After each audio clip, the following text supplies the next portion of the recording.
Hello and welcome back to another video for in chapter 5 our Dreamweaver series.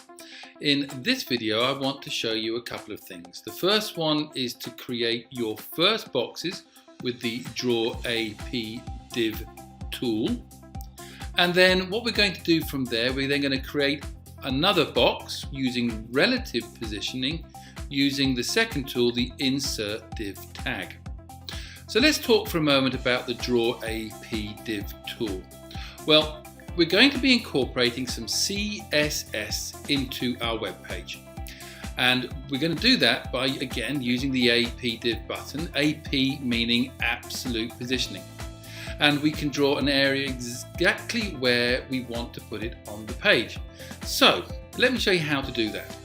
The first thing that we need to do is to make sure that our root folder for chapter 5 is in our Dreamweaver chapter 5 folder. So you will need to go to Site, New Site. I would suggest that you put in something memorable. I will put in dw05 lessons, and I'm going to navigate to all of the Dreamweaver folders, which are in my case on my desktop. I go to chapter 5 and I'm going to go choose, save, and right from the start now I've got all the materials that I need for this particular chapter. I'm going to double click on layout, and you will see that some formatting has actually already occurred.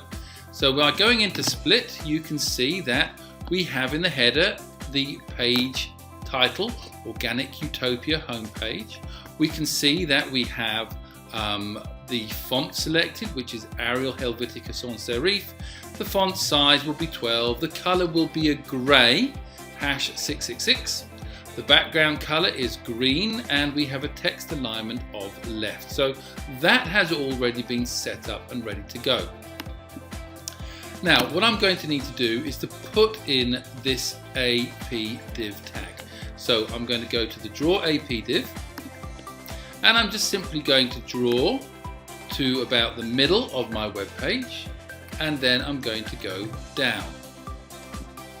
And we have that. Now I have my selector handle, and by clicking on it, you can see that we have a default name. That default name AP div 1 doesn't mean very much, so let's give this AP div box a meaningful name, and I'm going to call it main. Now once I've gone and done that, I can, if you have a look by selecting, you'll see that we have various measurements here. By moving the handle, I can move the distance from the top and the distance in from the left. If I go to a handle down on the bottom here, you can see that I can change the measurements for the width and the height. So we can do that by sight, or we can do this a little bit more accurately by typing in the relevant numbers. So what I want to do is for left and for top, I'm going to put in 100.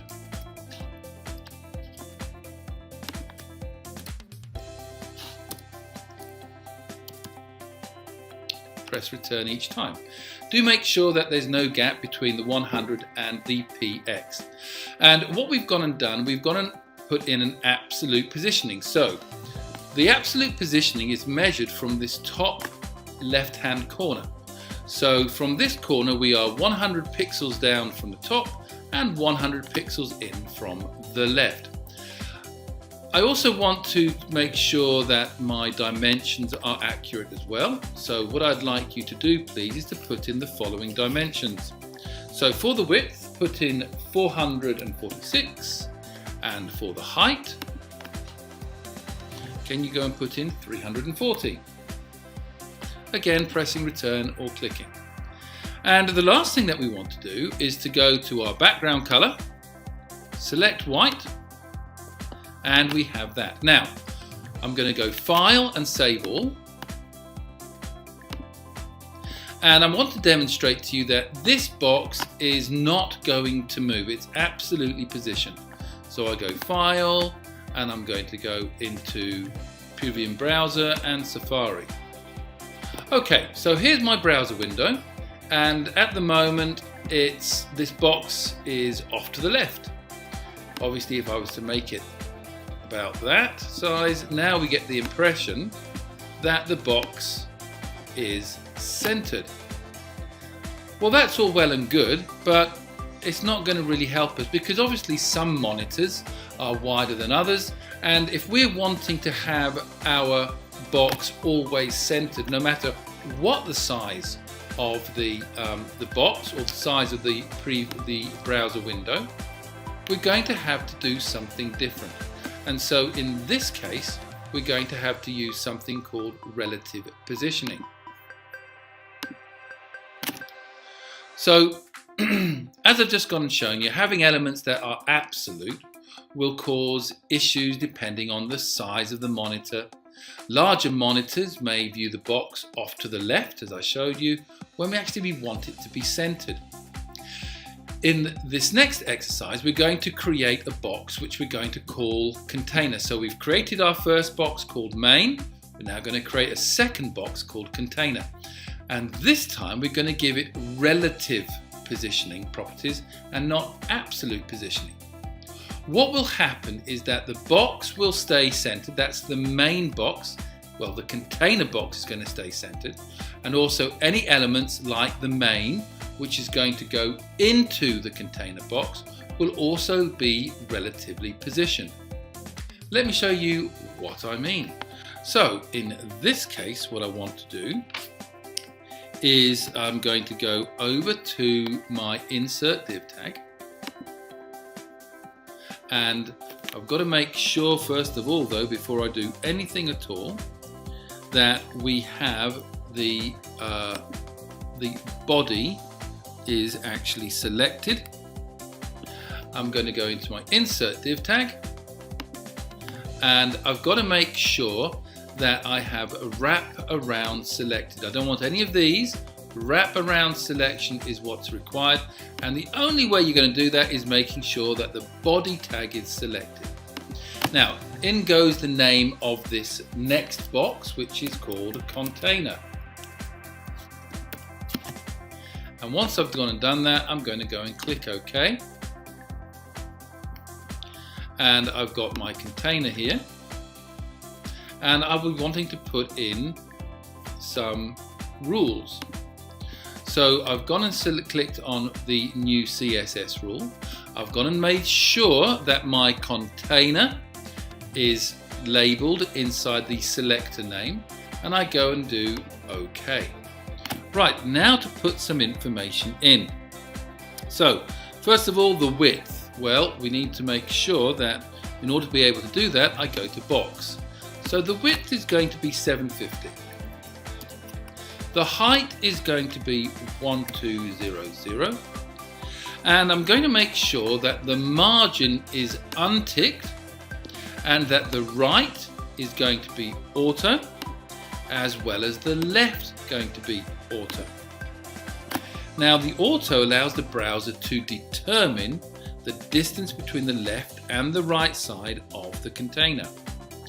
Okay, so into background. The background is going to be white. And then the last thing that we need to do is to go to positioning. And from positioning, we're going to make it not absolute, but relative.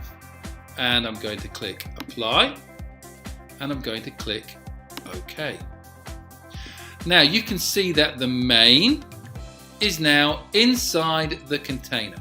And so to show you the next point, I'm going to go and type in the title in top of the main, which is going to be this: Welcome to Organic Utopia. Right, let's go File and Save All, and then from that, if I go to File, Preview in Browser, Safari, you can see that by my moving my browser window, so let's just maximize it for the moment, you can see that the container is centered, and as I move in, no matter what the width of the browser, the container is always going to be centered. Main is inside the container. This is still absolute, but now it's taking its reference point from the container. So the main box is 100 pixels down from the top of the container and 100 pixels in from the left of the container. So you can see there that using relative positioning is going to be ideal. So we're not quite there yet. With older browsers, we've still got a little bit of something to do, but I'm going to show you that in the next video. So thanks for watching. We've looked at using absolute positioning and relative positioning. Have a go, and I'll see you in the next video. Thanks for watching. Bye-bye.